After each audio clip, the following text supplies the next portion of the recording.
İyi akşamlar, hoş geldiniz. Biz arşivden sonra ekibi olarak yaklaşık bir sene önce arşivle ilgili konuşmalara başladık. Konuşmacıları davet etmeye başladık daha doğrusu. Geçen sene İMÇ'de bulunan, Unkapanı'ndaki İMÇ'de bulunan 55-33'te başlamıştık. Oldukça küçük çaplıydı. 5-10 kişilerden şu anda bilmiyorum 100-150 kişiye vardık galiba. Arşivden sonra bir sanatçı oluşumu diyebiliriz. Daha çok Türkiye ve Türkiye yanındaki civarındaki coğrafyalarda arşivin toplumsal hafızada ve sanattaki yeni ve işlevi üzerine biraz düşünüyorduk. O sırada böyle bir konuşma serisi yapmak aklımıza geldi. Çok kısa anlatayım nasıl başladık. Biraz aciliyet üzerine başladık. O zamanlar Cumhuriyet davası yeni başlamıştı ya da tam ateşlenmişti. Ve Radikal'i hatırladık. Radikal gazetesinin biliyorsunuz online arşivi bir anda yok oldu. Sonra Cumhuriyet geldi ama o bize şunu sordurdu. Acaba Cumhuriyet'in başına gelirse ne olur? Dolayısıyla ilk olarak Cumhuriyet Gazetesi'ne gittik. Bu aciliyet üzere kendilerine sorduk. Cumhuriyet Gazetesi'nin arşiv çalışanları bize ne kadar hazır olduklarını eğer olursa anlattılar. Onun dışında nasıl arşiv ettiklerini ve 1920'lerden beri var olan Cumhuriyet arşivlerini bize gösterdiler. Daha sonra Hafıza Merkezi bir konuşma yaptı. O da zorla kaybedilme arşivlerimizi anlattılar. Hrant Dink Vakfı'nın Kültürel Miras Arşivi, belki biliyorsunuzdur online erişimi var. Anadolu'da ve Trakya'da Rum ve Ermeni kültürel miraslarının haritalanmasını yapıyorlar. Onun dışında sanatta da hem ben Köken Erdoğan hem Hasan Özgürtok kendi yaptığımız arşivlerden, pratiklerden bahsettik. Bir kere Ekberzade foto muhabirinin gizli arşivinden bahsettik. Bunları anlatıyorum çünkü kaçırmadınız. Hepsini YouTube kanalımızdan izleyebilirsiniz. Orada, neyse, söyleriz.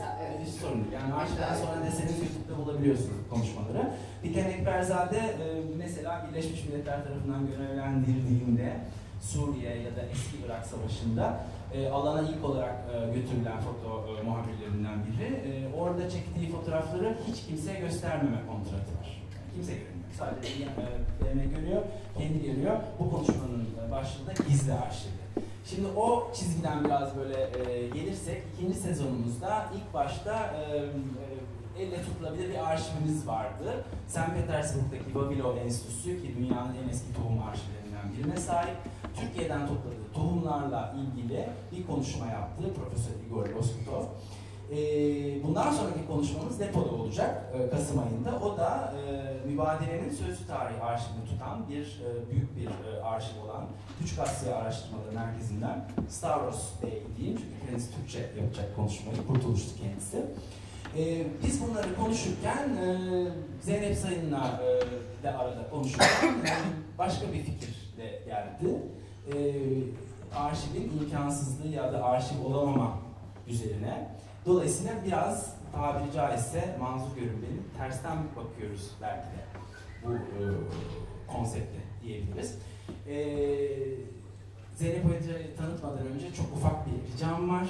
Lütfen bu konuşma sırasında ses ve video kaydı almayın. Biz alıyoruz ve birkaç ay sonra YouTube'a koyacağız. Kaçıran arkadaşlarımız da oradan seyredebilirler. Çok teşekkür ederiz. Profesör Doktor Zeynep Sayın, yani belki bu salonda birçok insanın hocası olmuştur. Şahsen benim olmuştu. İstanbul Üniversitesi'nde, Marmara Üniversitesi'nde, Mardin Artuklu Üniversitesi'nde birçok farklı disiplinlerde ders vermiş ve kitapları yayınlanmış. Türkçedeki kitapları bildiğiniz İmge'nin Pornografisi, Yayın Baskısı yapılan Kötülük Cemaati gibi kitapları biliyoruz. Bir yeni haber, yakın bir zamanda Ölüm Terbiyesi başlıklı kitabı Metis Yayınları'ndan yayınlanacak. Ve Zeynep Hoca konuşmasında biraz da oradaki konulara da değinecek. Çok teşekkür ederim. Buyurun. Valla ben çok teşekkür ederim. Arşivzede biri olarak burada karşınızda bulunuyorum. Yani hem çok teşekkür ederim hem neden arşivzede olduğumu da bilen biliyordur. Çünkü ben bütün derslerimi işin aslında diyorsanız derslerimde kayıt yapılmasını isterim. Fakat yani bu başka bir yere gitti ve o nedenle sizden rica etmek zorundayım. Yani burada yapılan kayıt hariç kayıt yapılmasın. Ayrıca da çok sevinçli Neden sevinçliyim? Çünkü gerçekten önümde Bilgi Üniversitesi'nden arkadaşlarım oturuyor. Oradan Mardin'den arkadaşlarım oturuyor. Yani buradan Marmara Üniversitesi'nden arkadaşlarım oturuyor. Oradan Van'dan arkadaşım oturuyor. Yani dolayısıyla yani teşekkür ediyorum geldiğiniz için. Şimdi buraya bir 3 sayfalık küçük bir liste yaptım. O güzelce siz de takip edebilirsiniz diye. Yani 2 aşamalı bir konuşma yapmak istiyorum. Birinci aşamasının malumum olduğunu düşünüyorum. Arşive dair söyleyeceklerimin en azından ilk bölümünün malumum olduğunu düşünüyorum. İkinci bölümünde de konuşmanın aslında bir an arşivden, yani günümüzün Türkiye'sinde 2017 yılında hala bana sorarsanız izi sürülebilecek olan 13. yüzyıldan bugüne kadar getirilebilen bir la arşivden, bir an arşivden ve onu tartışmak istiyorum. Bunun ne olduğunu biraz sonra açacağım. Şimdi arşiv yani bunu malumu fakat tekrar ediyorum, yani hatırlatmak için, her hatırlatma aynı zamanda işin aslına bakıyorsanız bilinen bir şeyin de her seferinde hatırlatılması yeni bir alan açmaya kadir. O yüzden ilk önce hatırlatmayla başlamak istiyorum. Arşiv sözcüğü malum arke, yani arke nereden geliyor? Arke sözcüğü Yunanca bildiğimiz üzere başlangıç, iktidar, yasa, buyruk, kendi yol açtıkları üzerinde kayıtsız şartsız egemen olan ilksel ilke. Yani arke dediğimiz zaman bütün bunlardan bir kere söz ediyoruz. Yani kendi sonucunu zaten kendi içinde taşıyan ilksel ilkeden söz ediyoruz arke dediğimiz noktada. Şimdi arke sözcüğü, yani baba erkilliğin, yani patriarkat anlamında baba erkilliğin anlamında erki de içinde barındıran bir sözcük. Ya da mimarlık, imardan gelmeyen bir mimarlık anlamında arke ve tekne kavramlarını kendi içinde barındıran bir sözcük. Yani mimarlık da arke ve tekne içinde barındırıyor. Şimdi Atina'da arşivi yönetenlere de arkeden gelen bir isim veriyorlar. Burada gördüğünüz üzere. Arkontes diyorlar bunlara. Bunlar şehir görevlileri, bu arkontes. Ve bunlar istedikleri zaman bir takım arşivden belgeleri çıkarıyorlar, istedikleri zaman da, istendiği zaman da yerine koyuyorlar. Şimdi dolayısıyla arşiv tartışması kaçınılmaz olarak iktidar tartışmasıyla birlikte anılıyor. Yani dolayısıyla aslına bakarsanız şimdi demokrasi sözcüğü de eğer demostan geliyorsa, yani en küçük halk biriminden geliyorsa, yani demokratikleşme süreci de arşivlerin şeffaflaşmasıyla alakalı olan bir süreç. Ben bütün arşivlere bir şekilde eğer giriş sağlayabiliyorsam, akses sağlayabiliyorsam, bütün arşivler, işin aslına bakıyorsanız her bir vatandaşın, polise dair olan Atina'da herkesin aslına bakıyorsanız eline ulaşabiliyorsa bir o kadar demokratik oluyor. Şimdi dolayısıyla arşiv tartışmasını açtığımız zaman yasa tartışmasını açıyoruz, demokrasi tartışmasını açıyoruz ve iktidar tartışmasını açıyoruz. Dolayısıyla an arşiv dediğimiz zaman başka bir bu arşiv tartışmasıyla beraber başka bir tartışma kaçınılmaz olarak açılmış oluyor. Çünkü Yunanca alfa privatissimum diye bir olumsuzlama hali var. Yani bu Almanca'daki İngilizce'deki an gibi olumsuzlama. Bir şeyden bir şeyi alıp çekiyorsunuz. Unfriendly, uncanny, unheimlich gibi. Yani an arşi dediğinizde arkeden alıyorsunuz onun başlangıç, iktidar, egemen ilgi olma halini, ondan çıkarıyorsunuz ve dağıtıyorsunuz o başı, o erki, o iktidarı. Şimdi anarşi bu yüzden işin aslına bakıyorsanız tabii ki kaos demek değil. Tabii ki işin aslında bu anlamda başsızlık demek, iktidarsızlık demek. Şimdi anarşiv dediğimiz zaman da hemen arşivden aslına bakıyorsanız tüzel bir kimliğin, kişiliğin ya da bir kurumun meşruiyetini sağlayan ve sadece o tüzel kimliğin ya da kurumun gösterme hakkının ya da göstermeme hakkının olduğu bir belgeler bütünü olma özelliğini çekip çıkarmış oluyorsunuz. Dolayısıyla ben çok kaba bir anlaşma, yani çok kaba hepimiz, yani ben arşiv ve anarşiv derken neden söz ettiğini ses ettiğim konusunda hemfikir olalım diye bunu okumama izin verin. Yani oraya da onu yansıtıyorum gördüğünüz gibi. Arşiv bir devletin ya da hukuki ya da fiziki tüzel bir kişiliğin kamuya açık olmayan belgeleme mekanıdır. Bu yani olması gereken ama olmayan belgeleme mekanı. Belgeler müzede, albümde ya da kitaplıkta olduğu gibi, ki burada da ayrıca açarak bunu böyle kendi arasında sınıflandırmamız, ayrımlandırmamız gerekiyor ki müzeler, albümler ve kitaplıklar iş süren depolama merkezleri iken hakikatin efendileri, bunun ne olduğunu da açacağım. Ya da bu ikisi melezle olabiliyorlar. Yani müze, albüm, kitaplık ve kitaplıkları başka bir kategoride konumlandırmamız gerekiyor. Toplama sayesinde değil, hukuksal bağlayıcılığı olan bir gerekçeyle toplanır. Belgeler müzede, albümde ya da kitaplıkta olduğu gibi toplama sayesinde değil, hukuksal bağlayıcı olan bir gerekçeyle toplanır. Arşiv bir depo ortamı olmaktan ziyade dışsal bir nedenle olan belgeleri toplamayı içerir. Arke, başlangıcı, buyruğu ve yasayı dile getirir. Foucault, ki zaten 1969'da bilginin arkeolojisinden bu yana biz arşiv tartışmasını yapıyoruz, kaçınılmaz olarak. Yani Foucault, arşiv deyince bir kültürün ifadelerini genel formasyon ve transformasyon sistemini anlar.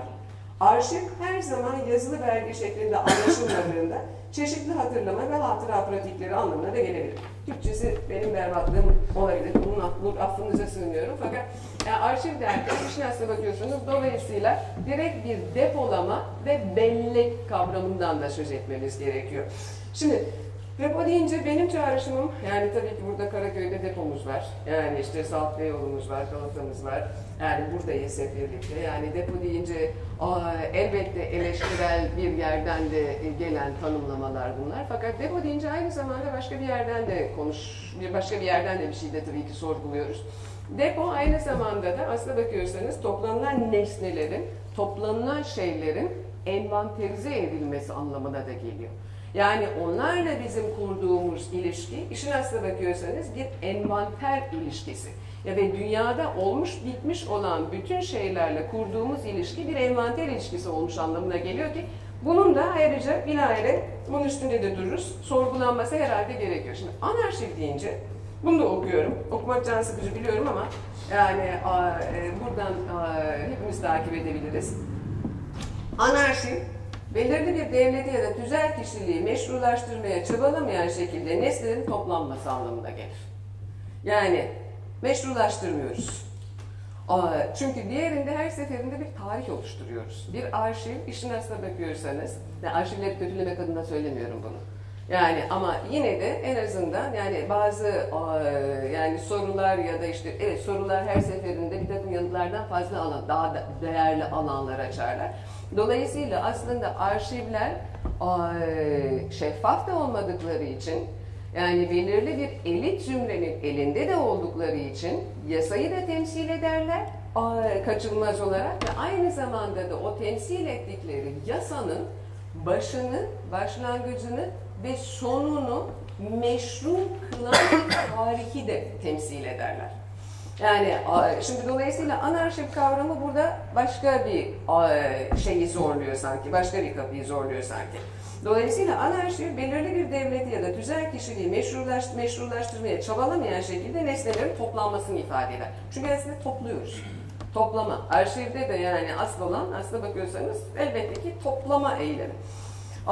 Mesela nadire kabineleri gibi Orta Çağ'daki müze öncesi. Yani ya da şimdi bunun üstünde daha sık bir duracağı, daha kapsamlıca tabii ki bu konuşma çerçevesini el verdiği ölçüde daha kapsamlı durmaya çalışacağım ama elbette ki Abi Warburg diye işte Hamburglu, daha sonra Londra'da enstitüsü kurulan o harikulade beyefendinin arşivi ya da la arşivi, anarşivi, atlası gibi bir iz süren atlası gibi. Yani bunun örnekleri olarak düşünebilir. Yani histografiye mümkün kılan kuramsal bir belgeleme alanı değil anarşi. Arke'nin, başlangıcın, kurumun, geçmişi ve geleceği güvence altına alan bir düzenin içinden geçen bir anarki. Şimdi bunlar güzel laflar, okey. Fakat yani bunları nasıl somut düşünebiliriz? Burada bir iki bir şey daha, bunları da sizinle, yani şu yazdıklarımı ben de sizinle paylaşmadan geçmemiş olayım.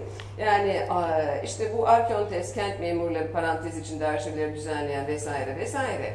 Ve arşiv her seferinde, yani şimdi yasayla alakalı ise, nomos ile Yunanca bunu konumlandırmamız gerekiyorsa alakalı ise, arşiv her seferinde başka bir yerden gelerek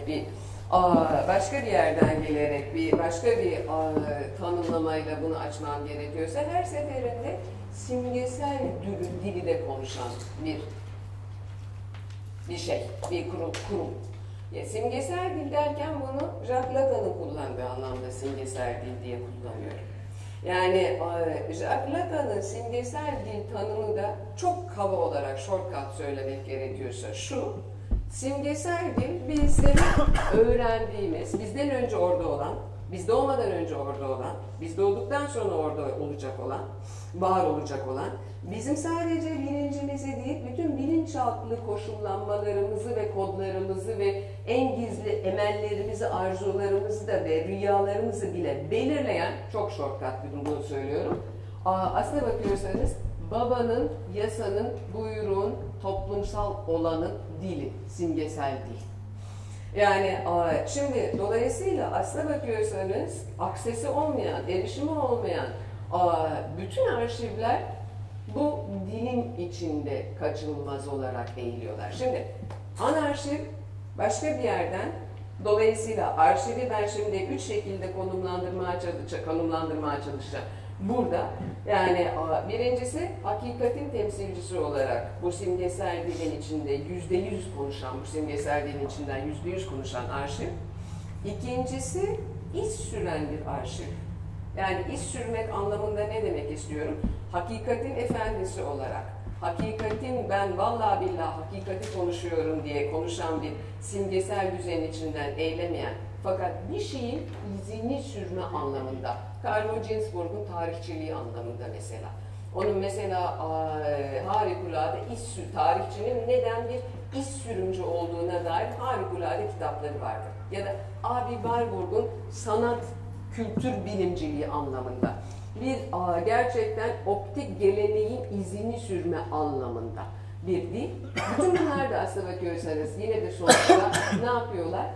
Topluyorlar, görselleri topluyorlar, görsel olmayanları topluyorlar, belgeleri, dokümanları topluyorlar ve bir araya getiriyorlar. Şimdi dolayısıyla hakikatin efendisi olma anlamında bir arşiv, iz sürme anlamında bir arşivin içinden geçen bir kavram. Bunun ne olduğunu henüz daha muğlak bırakıyorum. Üçüncüsü de kaçınılmaz olarak bir la arşiv. Yani aslına bakıyorsanız bir anarşiv. Şimdi dolayısıyla belge, şimdi arşivin topladığı bütün bu arşiv sorusunda aynı zamanda kaçınılmaz olarak neyle birlikte biz düşünüyoruz tabii ki.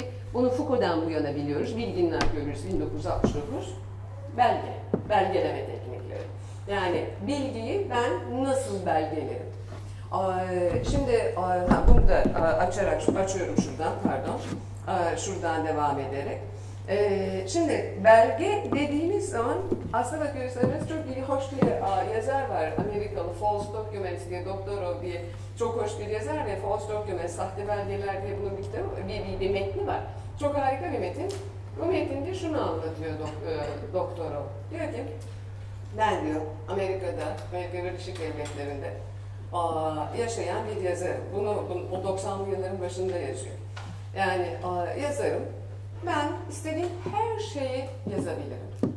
Amerika Birleşik Devletleri'nde ben kalkıp gidip yani Ku Klux Klan'ın nasıl işte zencirleri avladığını bile tırnak içinde yazma bir romanın içinde özgürlüğüne sahibim. Çünkü benim zaten yazdıklarımın tümü false, sahte. Gerçek değil, kurmaca. Dolayısıyla sahte belgeler. Dolayısıyla benim yazdıklarım hiçbir şekilde hakikat değil. Benim yazdıklarım, yani ben ne yazıyorsam sahte yazıyorum. Ben 90'ların başı, ben Türkiye Cumhuriyeti, Türkiye gibi, İran gibi bir ülkede yaşamak istiyorum.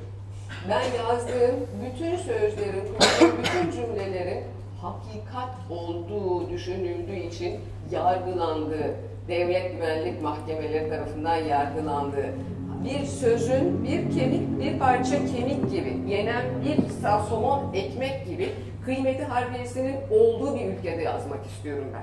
Dolayısıyla ben bütün yazdıklarımın belge niteliği taşıdığı bu ülkelerde yazmak istiyorum. Şimdi sanıyorum bu hikaye, yani bunu gerçekten böyle söylüyor. Yani bu hikaye hoş bir hikaye. Yani çünkü arşiv dediğimiz zaman aslında yani hemen neden söz ediyoruz kaçınılmaz olarak? Hakikat mi, yalan mı? Her seferinde arşivdeki aslına bakıyorsanız arşivdeki belgelerin niteliği hakikat ya da yalan olma özelliği üzerinden tartışılıyor. Şimdi dolayısıyla da hakikat olduğu, hakikat mi, yalan mı? Hakikat değeri, hakikatin efendisi olan o arkontes, o arşiv yöneticisine kaçınılmaz olarak bahşediliyor. Şimdi hakikat mi, yalan mı üzerinden ve dolayısıyla da çok önemli olan başka bir şey daha, cümlemi geri alıyorum. Çok önemli olan başka bir şey daha, tanıklık sorunsalı. Yani şimdi dolayısıyla da bu hakikatin efendisi olan belgeleri hakikat değeri taşıyan tanıklığı. Çünkü bütün arşivdeki işin aslına bakıyorsanız belgeler tanıklık üzerine kurulu olan belgeler. Dolayısıyla arşiv tartışması kaçınılmaz olarak tanıklık tartışmasını da beraberinde getiriyor. Şimdi bunu başka bir ifadeyle, başka bir terminolojiyle konuşacak olursak şehadet tartışmasını da beraberinde getirecek. Buna da inşallah bir şekilde değinmeye vaktim olacak. Şimdi böyle bir durumumuz var. İkincisi, şimdi Foucault anlamında, ki bundan az önce söz etmeye çalıştım. Foucault anlamında ya da Warburg anlamında ya da Carlo Ginzburg anlamında ben arşivdeki belgeyi bir iz olarak düşünebilirim. Bir olmuş olan bir şeyin izi olarak gerçekten, yani nasıl ki işin aslına bakıyorsak yangın, duman, ateşin izidir duman, aynı şekilde olmuş olan bir şeyin vallahi billahi bu hakikattir ve bu hakikat sayesinde ben bir kurumun ya da tüzel kişiliğin geçmişini ya da geleceğini meşru kılıyorum anlamında değil. Bu hakikaten bir şeyin izidir ve neyin izini sürüyordur diye arkeolojik bilgi kazısı yapma anlamında izi düşünebilirim. Foucault'un pozisyonu bu. Yani ve elbette ki yani işte depo ve diğer gibi kurumların da pozisyonunun bu olduğunu düşünüyoruz. Yani dolayısıyla bilgi arkeolojisi anlamında bir arşivden ben söz edebilirim. Şimdi burada bilgi ve dolayısıyla da işin aslına bakıyorsak burada ikincisinde nedir benim derdim? Ben aslına bakıyorsanız ben bir belgenin orada hakikatin efendiliğine soyunarak temsilcisi olmak yerine sadece onun aslına bakıyorsanız bir şekilde sürülen ama aynı zamanda da her iz sürülememeyi de beraberinde getirdiği için sürülemeyen izi olarak düşünebilirim. Şimdi ilkinde bir şey söylemeyi unuttum. Bakınca hatırlıyorum buna. İlkinde André Malraux diye, yani hakikatin efendiliğine soyunduğumuzda, buna da biraz sonra hemen örneğini göstermeye, görsellere geçmeye çalışacağım. Yani hemen André Malraux diye bir beyefendi vardır. André Malraux'u tanır mısınız bilmiyorum. Yani André Malraux ilginç bir beyefendidir ve bu André Malraux aslında İspanya İç Savaşı'na da katılmış ve bizim Türkiye'de de kitapları çevrilmiş olan, fakat aynı zamanda İmajiner Müze'yi kurgulamış olan beyefendidir. Yani İmajiner Müze diye bunun 2 tane kitabı vardır ve daha sonra Kültür Bakanı olmuştur Fransa'nın vesaire vesaire. Ve bu André Malraux, bir dakika. Şunu buradan konuşurken bir yandan açacağım ve bir yandan da bu albümler hazırlamıştır. Yani İmajiner Müze albümleri hazırlamıştır. İmajiner müze albümleri biner kutupluk üzerine, karşılıklı kutupluk üzerine kurulu olan, bir dakika, imajiner deyince şimdi hemen bunu, şu imajiner müze, bakınız şunlar mesela. Hemen bunun ne olduğunu, bakın şunlar mesela. Bunlar André Malraux'un görselleri ve bunlar bir kitap sayfasında bir tane görsel yer alır. Bir diğer sayfada bir diğer görsel yer alır. Ve aslında bu André Malraux'un 1950'lerde hazırladığı bu kitabın amacı, bu iki kitabın amacı şudur. Sanatın hakikatini göstermek. Sanatın hakikatini belgelemek. Sanatın evrensel hakikatini Etrüs'te ve bakınız bu Etrüs'tedir, bakınız bu Klee'dir. Atıyorum şimdi tümüyle. Bu Mısır'dadır, bakınız bu işte Kandinsky'dir gibi karşı ikili kutupluklar halinde ve görünüz bakın bütün belgeler ayaklarının altındadır André Malraux'un. Yani dolayısıyla aslında sanatın evrensel hakikatini, evrensel hakikat kanıtlanmak zorunda olduğu anda sanat da devlet gibi bir şey olur zaten. Yani sanat ile devlet arasındaki ayrımlar ortadan kalkar. Yani dolayısıyla şimdi bu türden bir şey yapmak yerine, işin aslına bakıyorsak, yani bu türden bir şey yapmak yerine, Malraux'un yaptığı türden bir şey yapmak yerine, işte aslına bakıyorsanız son derece ilginç bir şekilde aile albümleri gibi, sanatın aile albümlerini de, ki albüm de dokümana dair olan, belgeye dair olan ve dolayısıyla da arşive dair olan bir sözcük, albümler oluşturmak yerine tam da o yüzden şimdi madem konuyu kendi kendime açtım, dolayısıyla mesela Abi Warburg'un da atlasları vardır. Abi Warburg'un atlasları Malraux'un albümlerinden çok farklıdır. Çünkü Malraux'un albümleri gerçekten bir hakikati kanıtlama ve onun arşivini oluşturmaya çalışırken bunlar ne yapmaya çalışırlar? Bunlar ta Orta Asya'dan gerçekten işte Orta Doğu'ya uzanan bir geleneğin, çok sapıkça gelecek şimdi ilk başta yani kulağa ama Orta Doğu'dan gelen bir geleneğin nasıl İtalya'ya uzandığını ve Rönesans'ı etkilediğini ve Rönesans'tan Kuzey Avrupa'ya ve dolayısıyla da Alman tırnak içindeki Rönesans'ına vesile olduğunu, müsebbibi olduğunu tartışmaya çalışırlar. Yani iz sürmeye çalışırlar. Yani hakikatin, bakınız evrensel sanatın hakikati buduru belgelemek ve dolayısıyla da bütün o görsellerin her birini depolanan teker teker bir envanter nesnesine dönüştürmek yerine bir iz sürmeye çalışırlar bunlar. Şimdi bu ikinci farklı olan eğer bir yaklaşım ise yani ve dolayısıyla da aslında hatıranın bir şekilde yaşanmış olanın ve dolayısıyla da o yaşanmış olan belgenin kanıtlayıcı değeriyle bir iddiada bulunmak yerine, çünkü iddia her seferinde gene yani bir hakikate dair olan bir iddiadır. Dolayısıyla bir iz sürmek. Şimdi bir takım başka şeyler daha aslında bakıyorsanız burada yani mesela ilk dokumenta 1955'te yapılmış olan aslında ilk dokumenta. Yani Boden'in de Arnold Boden'in de yaptığı ilk dokumentanın da sorunsallaştırılması gerektiğine dair bir iki bir şey burada söylemek isterim. Yani ondan sonra tartışma açıldığında bu arada ve istiyorsanız istediğiniz anda da devreye girebilirsiniz. Yani çok kafanızı kurcalayan bir şey varsa çok geniş konuşmama kaydıyla. Yani 1955'teki ilk dokumentanın da girişinde ben görmedim. Henüz daha doğmamıştım ama o kadar büyüyemedim. Ama girişinde de Malraux'vari bir böyle sağlı sollu panolarda hakikaten sanatın hakikatini temsil eden panolar olduğunu biliyoruz. Yani bizim şehrimizde zaten her şeyin sanat, her şeyi temsil ediyor durmadan. Sizin karşınızda, bizim karşımızda mesela işin aslına bakıyorsanız şimdi Yani olumsuz şeyleri konuşmamak lazım ama yani olumsuz şeyleri büyütmemek için ama yani görüyorsunuz ki şimdi mesela Devrim Erbil var. Yani bir Martı projesi yapılıyor burada Kabataş'ta. Yani ve o Martı projesi işin aslına bakıyorsanız tam da en de savunulmaması gereken yerden kimin tarafından da meşru kılınmış ve savunulmuş oluyor? Buyurunuz Devrim Erbil tarafından savunulmuş. Yani meşru kılınmış oluyor onun panolarıyla. Yani şimdi bütün bunlar çok problemli olan, bunlar da belki. Yani bütün bunlar son derece problemli olan şeyler aslında.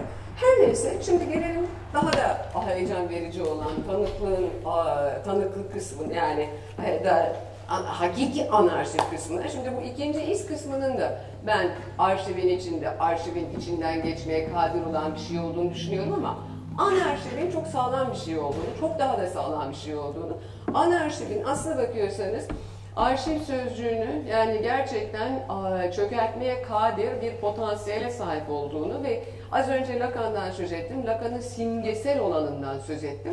Aslında Lacan'ın bir başka kavramıyla bu anarşivin de açıklanabileceğini, bu kavramın da reel olan olduğunu düşünüyorum. Şunu söylemeye çalışıyorum, reel olan, burada Lacan tartışmak istemiyorum, o yüzden yani uzun uzadıya girmek istemiyorum ama çok shortcut yine de bir takım şeyleri söylemeden geçemeyeceğim. Reel olan Lacan'a göre, Jacques Lacan'a göre dil tarafından, simgesel olan tarafından, eğer arşiv simgesel olan ise dil tarafından soğurulamayan, asla ne imgesel, bunun ne olduğuna girmeyeceğim, ne imajiner olan tarafından, ne imgesellik tarafından soğurulabilen, ne de dil tarafından, simgesellik tarafından soğurulamayan, her seferinde işin aslına bakıyorsanız orada kendi dehşetiyle, ürkütücülüğüyle, dehşete kalan atık, fazlalık, eksiklik, şey sözcüğü aslına bakıyorsanız harika bir sözcük. Yani yani tanımlı yok, bilmiyoruz. Yani o yüzden mesela kendinde diyor Kant. Yani ya da Lacan yine o yüzden de mesela la chose diyor, diyor. İşte o yani asla dil tarafından Kızılderili, Lacan'ın ifadesi şöyle, bir Kızılderili rezervuarı gibi beyazlar tarafından çevrelenen şey. Şimdi bu reel olan dolayısıyla aslında eğer arşiv sorunu belgelemeyle ve tanıklıkla alakalıysa ve eğer biz bir de bu tanıklıkta gerçekten de şu yani tanıklığın hakikatine istinad etmek, sırtımızı yaslamak istiyorsak, o zaman aslına bakıyorsak tam da mesele buna geliyor. Hemen size bunu göstereceğim. Mesele şuna geliyor. Bu kız. Yani şimdi bu toplama kamplarından birinde gördüğünüz gibi ölmek üzere olan bir kız ve bu fotoğrafın bütün çarpıcılığı da yani bir yandan da yani bu genç kızın göğüslerinin diriliğiyle bacaklarının yaralanmışlığı arasındaki ve yani kolları berbat bir durum. Yani şimdi bu Giorgio Agamben diyor ki, başka bir sürü kitabında da diyor ama yani hala yaşamakta olan en büyük felsefeci herhalde. Bu Auschwitz'ten arta kalanlarda diyor ki, aslına bakarsanız en gerçek tanıklık asla tanıklığı olmayan şeydir. Asla tanıklığı yapılamayan şeydir. Yani bu toplama kampındaki bu kemiğine kadar zayıflamış olan insanlara diğer toplama kampı arkadaşları Müslüman diyorlar. Müslüman.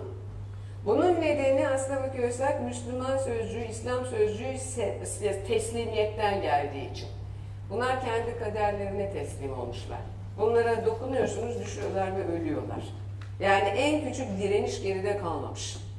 Yani bırakmışlar kendilerini ve bunu Primo Levi'den tutun diğerlerine kadar herkes tartışıyor ve Giorgio Agamben Bunu şu yani bu kitabında da harikulade yani aslına bakarsanız okuyacaktım ama vazgeçiyorum. İsteyenler kitabı okurlar alıntıyı.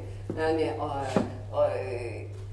George Agamben de diyor ki gerçek tanıklık asla tanıklığı yapılamayan şeydir. Şimdi ve dolayısıyla da asla tanıklığı yapılamadığı için de asla simgesel dil tarafından sorulamayan şeydir. Şimdi hemen başka bir yere buradan izninizle dolayısıyla da geçmek istiyorum. O da ne? O da, pardon geçmiyorum, pardon bunu okuyorum önce geçmeden önce. Kendime bir şey çıkardım ki böyle bir outline çıkardım ki sınırlayabileyim zamanı diye. Şimdi bu aslına bakarsak yani eğer arşiv şöyle de bir şey var. Arşivin şöyle de bir özelliği var. Arşiv bir şekilde hatıraları hatırlattığını söylüyor, öyle değil mi? Yani arşiv aslında bir hafıza mekanı diye düşünülüyor. Ama arşiv aslında tam da hatırlattığı şeyi hatırlamamayı da sağlayan bir kurum aynı zamanda. Çünkü ne yapıyor? Onu orada depoladığı noktada onu oraya gerçekten yani arşiv dediğinizde sizin gözünüze ne geliyor? Benim gözüme aslına bakarsanız yani işte bütün memleketimizdeki devlet arşivleri geliyor. Yani arşiv alıp bir belgeyi bir yere koyduğunuz zaman aslında o sadece bir şeyi hatırlamak için değil, bir şey unutmak için aynı zamanda. Yani şimdi dolayısıyla arşivde böyle baktığınızda son derece ilginç bir şekilde unutmanın ve hatırlamanın sentezlendiği bir noktadan da söz ediyoruz. Yani eğer diyalektik süreci, şimdi şöyle düşünüyorsak her sentez yeni bir tezin aslında yeni bir antitezin tezi ise diyalektik süreç gereği, dolayısıyla her seferinde hatırlanan, unutulan, sentezlenen, hatırlanan, unutulan, sentezlenen diye bir şekilde bu hareket devam ediyor. Şimdi tarihin durduğu bir nokta var ama. Tarihin bir sonraki basamaklarda burada arkadaşlarımız oturuyorlar. Yani tarihin hakikaten bir önceki basamağın sentezi olarak devam edemediği bir nokta var. O nokta ne? O nokta, buna istiyorsanız Auschwitz deyin, istiyorsanız buna Babiyer deyin. İstiyorsanız şimdi mesela o Ai Weiwei'nin Akıp Sabancı Müzesi'nde sergisi var şu günlerde. Ve bunu da biliyoruz ki Ai Weiwei'nin başı belaya giriyor Çin hükümetiyle, işte hapse atılıyor vesaire vesaire. Neden hapse atılıyor Çin hükümetiyle neden başı derde giriyor? Çünkü Sichuan depremindeki o 70 bin ölünün, 70 bin kişinin ölümüne yol açan o Sichuan depreminde devleti sorumlu tuttu. Devleti sorumlu tuttuğu için. Okulda 7.000 tane çocuk ölüyor. Yani ve ne yapıyor Ai Weiwei? O 7.000 tane ölen çocuğun siyah beyaz fotoğrafları, o siyah beyaz fotoğraflarda son derece ilginç fotoğraflar. Siyah beyaz fotoğraflarını alıyor. Hemen bu tarihin sentezlenmediği noktayı bunun üstünden de açmaya deneyeceğim fakat az önceki şeyime de geri geleceğim. Bir dakika bu mudur bilemedim şimdi. Bu. Deprem bu. Yani Sincan eyaletindeki deprem bu. Ve bu siyah beyaz, burada da bir sürü bir fotoğraf görüyor. Şimdi onları aramayacağım fakat bana güvenin. Burada bir sürü siyah beyaz fotoğraf görüyor, bir sürü okul çantası. Bir sürü okul çantası. Ve o okul çantalarından hakikaten her yere çocuk okul çantalarından duvarlar yapmaya başlıyor Ai Weiwei. Ve ondan sonra bir blok kuruyor. Her bir ölen çocuğun hatırasını anmaya başlıyor. Her bir çocuğun kim olduğunu anlatmaya başlıyor. Şimdi bu aslına bakıyorsanız tam da benim yani anladığım türden bir arşivleme de örneği. Neden? Çünkü bir örnek daha göstererek bunu da açıklamak istiyorum. Bakınız şu da bu Bu da 1941-42 senesinde Johannes Höhle diye bir subay Ukrayna'ya gidiyor, Rusya'ya gidiyor ve Babi Yar'ı görüntülüyor.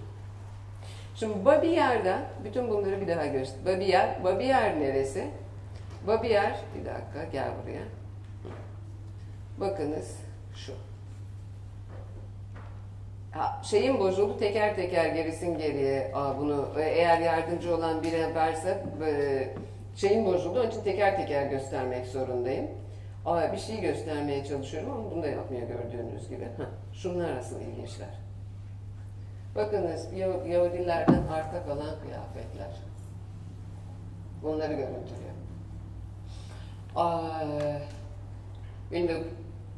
IVV ile aynı prensip. Okul çantalarıyla aynı prensip. 1900 yani Yahudilerden Babi Yar'da toplu mezara gömülen Yahudilerden, bakınız bir de renklendiriyor bunları. Bunlar Yahudilerden kalan kıyafetler.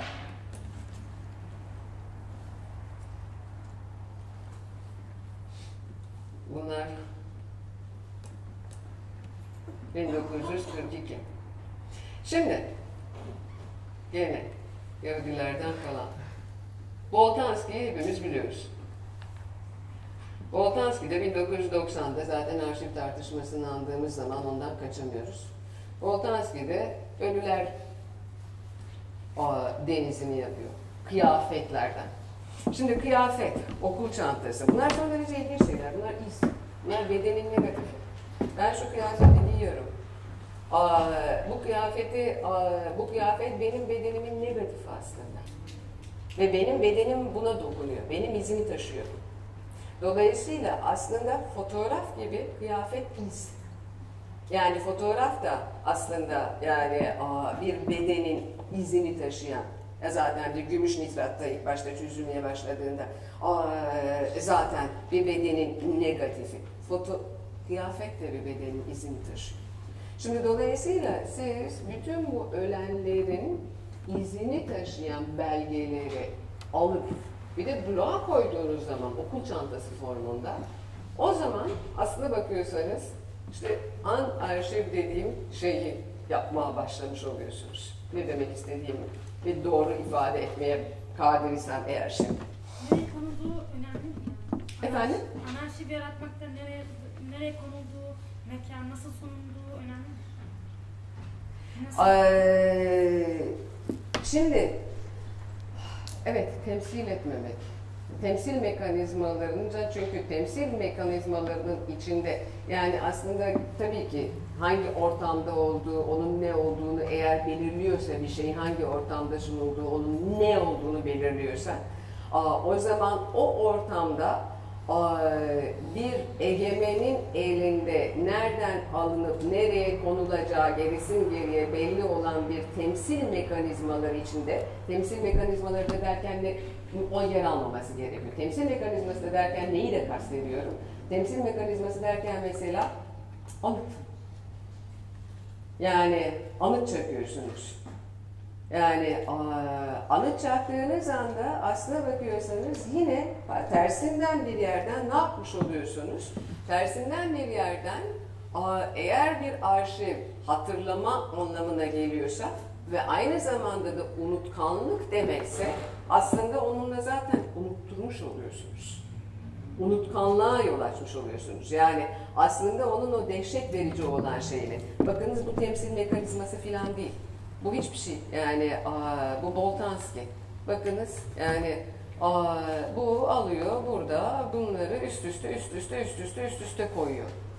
Ne demek bu yani aslına bakarsanız hiçbir şey demek değil. Fakat giyinmiş kıyafetleri üst üste koyuyor. Ama siz biliyorsunuz ki yani bunlar gerçekten biliyorsunuz Auschwitz. Auschwitz'e gittiğinizde çok gıcık bir şey yani.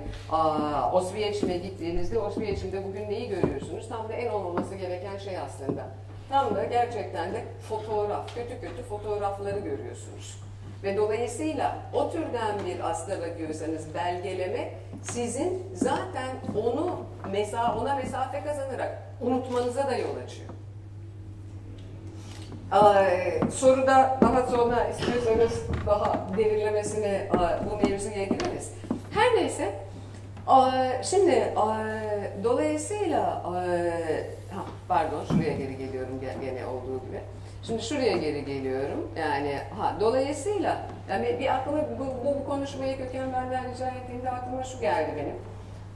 Seksek aslına bakıyorsanız. Seksek nasıl bir oyundur? Tamam, Rayuela Cortázar'ın da Seksekli harikulade bir romanı vardır. Seksek de güzel oyundur ama Seksek nasıl bir oyundur işin aslına bakıyorsanız yazarsanız işte 1, 2, 3, 4, 5 neyse ve Seksek'te ne zaman yanarsınız?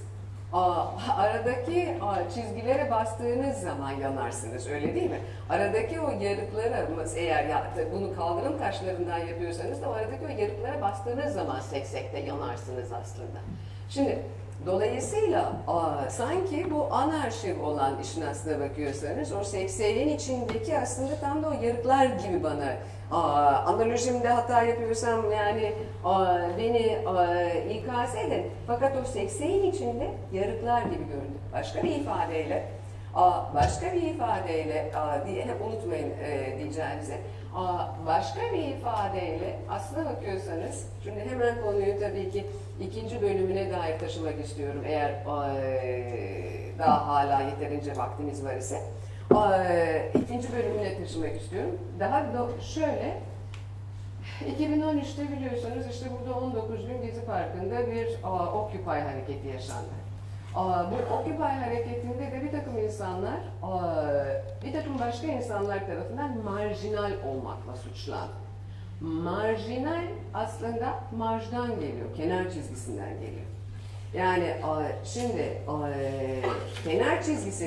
kenar çizgisi metnin çevresindeki işin aslına bakıyorsak çizgi, öyle değil mi? Metnin de olmasına da yol açan ama metnin kenarındaki o çizgi. Şimdi o Seksek'in içindeki bütün o Seksek'in o rakamlarının oluşmasına yol açan da aslında bir anlamda o marj. Şimdi anarşivde o marj var gibi geliyor bana. Bunu teker teker açmaya çalışacağım. Pardon.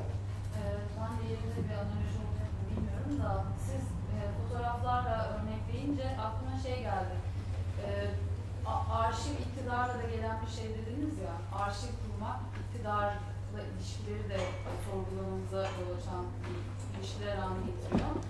Belki şey gibi olabilir, yani çok alakasız bir benzetme olacak ama sigara içmek öldürürün sigara paketlerinde yazması ve iktidarın hani onun zararlı olduğunu dahi bize üstten bir dille ve çok aslında onun zararının çok dışında kalan bir dille söylemesi, görevini yerine getirmesi ve o zararın gerçekliğinden bizi gitgide uzaklaştırması ile sizin o fotoğrafların belgelenmesiyle artık bizim o tanıklık ve onu artık unutmamızı kolaylaştırdığını söylemeniz arasında da bir bağlantı kurdum. Belki şey olabilir, anarşi gerçeklikten, yani hakikatin kendisinden iz taşıyan bir şey. Hakikatin kendisi olmasa bile hakikatten kopmuş veya hakikatin suretine bağlanmış veya ondan kopmuş bir parça taşıyormuş gibi geldi bana anlattıklarınızda. Birisi şimdi dediğinizde bence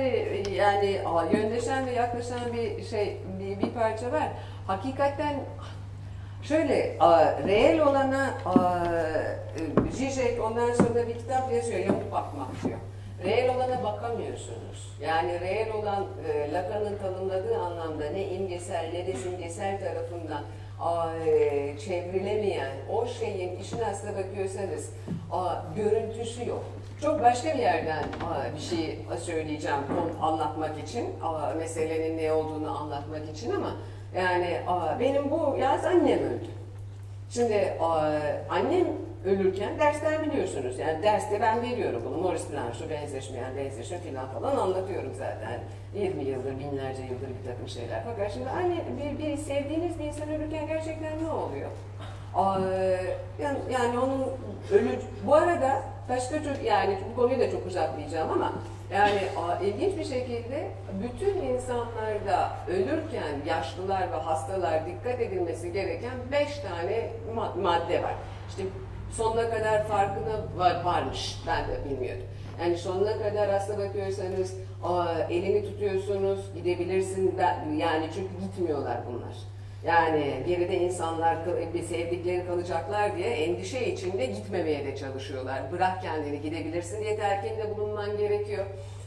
Muş terliyorlar ve onun yanında onun hoşuna gitmeyecek şeyleri konuşmamak gerekiyor. Her neyse.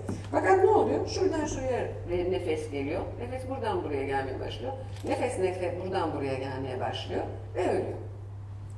Maurice Blanchot'un Benzeşmeyen Benzeşimi kitabında yazınsal uzamda tarif etti. Okey, ne peki bu? Bir ceset karşımızda. Ceset insan değil artık. İnsanlar arası ilişkiye girmeye kadir olan bir şey değil artık ceset. Ceset ne? Ceset hayat değil, ölüm değil, ölümün temsili değil, yaşamın temsili değil.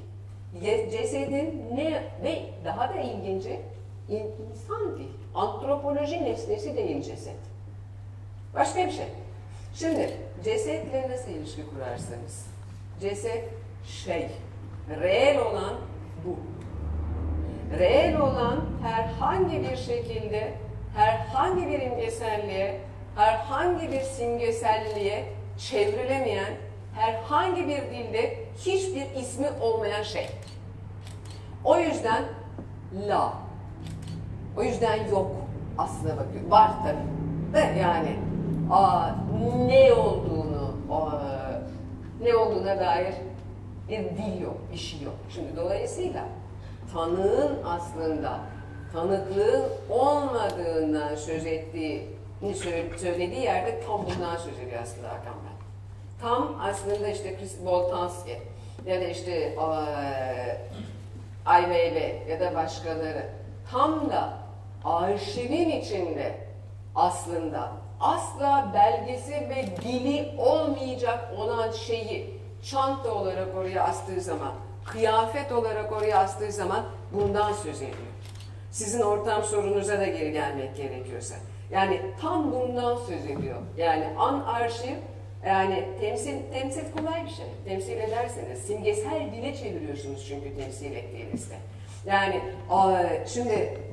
şimdi dolayısıyla aslına bakarsanız bütün politikada, yani bütün bu arşiv politikası da bir yanıyla da tam gene buradan hareket ediyor. Ve aslına bakarsanız tırnak içinde ölüm siyaseti denilen şey de bunun üzerinden yapılıyor. Ne demeye çalışıyorum aslına bakarsanız? Tam da tam da şimdi ikinci kısmına dair kaymaya çalışıyorum. Yani birinci arşivden ikinci kısmına dair bu konuşmanın kaymaya çalışıyorum. Tam da işin aslına bakıyorsanız ölümün temsil edilebilir, anıtsallaştırılabilir, oraya çakılabilir. Biz Vietnam veteranlarının anıtını buraya çakıyoruz. Biz bilmem neyi buraya çakıyoruz diye ölüm üzerinden aslında asla ismi olmayan ve o reel olan üzerinden konuşmanın siyasetinden bunu yaparken de aslına bakıyorsak bunu yaparken de tam da tam da Antigone'deki gibi, Sofokles'in Antigone'sindeki gibi Eteokles kardeşlerden bir tanesi bir cenaze töreniyle gömülür. Diğerinin ise yani cesedi kuşakurda orada açık bırakılır, gömülmesi yasaklanır ve dolayısıyla da tam da bunun gibi ben bunun gömülmesini yasaklıyorum. Ben bunu burada devlet töreniyle gömüyorum diyen bir siyasetten söz ediyorum aslında. Bir yanıyla hakikatin efendisi olarak arşiv siyasetinden söz ederken. Bunu şimdi açmama izin verin. Yani bu çok biraz fazla bir sıçrayış oldu. Bunu şöyle açmama izin verin. Günümüzde Türkiye'de bu nedenle de aslına bakıyorsanız şimdi bu konuşmanın asla ve asla gerçekten kendi aramızda kalmasını ve dış dünyadan dış dünyaya yayınlanmamasını da istiyorum. Bu sadece Türkiye'de değil, dünyanın bir sürü yerinde olan bir şey ama Türkiye'de de, günümüzün Türkiye'sinde de bu türden bir arşivleme ve dolayısıyla da bir devleti ve bir kurumu ve bazı kurumları geleceğini ve geçmişini güvence altına çıkarma, alma ve meşrulaştırma hareketi ve tam da aslına bakıyorsak reel olan ve aslında asla ismi olmayan üzerinden sürüyor. Lubumba'yı hatırlayın. Lubumba'yı hatırlar mısınız? Benim kuşağım hatırlar. Sizler hatırlamazsınız diye düşünüyorum buradakileri. Lubumba, Kongo'nun ilk demokratik yolla seçilen başkanıydı. Belçika Kongosu'nun. Ve bu Lubumba ondan sonra tabii ki öldürdüler. Fakat öldürmekle kalmadılar. Lubumba'nın cesedini asite attılar ve erittiler. Sartre dedi ki bunun üzerine, Jean-Paul Sartre bunun üzerine, aslında Lubumba'nın ölümüyle birlikte Afrika ölmüştür. Afrika'nın şahsiyeti yok edilmiştir. Yani Lubumba Afrika'dır dedi. Şimdi bu sadece bizim memleketimizde olan bir şey değil tabii ki. Ama yani arşivlerden derken devlet depolama, işte devlet arşivlerden söz ederken tam da bu reel olandan söz ediyorum. Şöyle ki Kemal Gün diye bir beyefendi 91 gün açlık grevi yapıyor.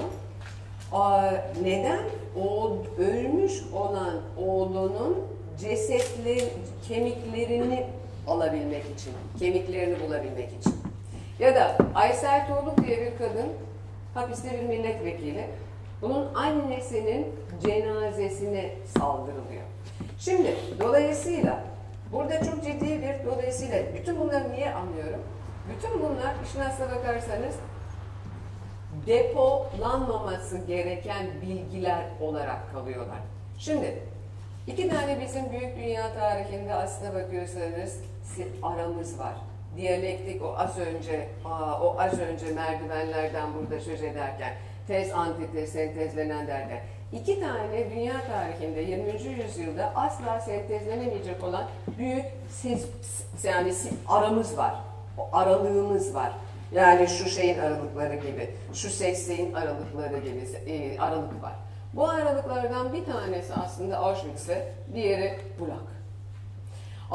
Burada Gulag'da ve Auschwitz'te aslında ne gerçekleşiyor? Tarih bir sonraki basamağa hamle yapmaktan men bırakılıyor. Kendi bir sonraki basamağa onu sentezleyemiyorsunuz. Nasıl az önce ben reel olan annemden söz ederken, cesetten söz ederken o nasıl sentezlenemeyen bir şeyin tezi ya da antitezi olarak bir şey sentezlenemiyorsa aslında tam da o Auschwitz ya da Gulag sentezlenebilir bir başka şeyin tezi olabilecek bir antitezi olabilecek bir durum değil. Askıya almış. Görüyoruz.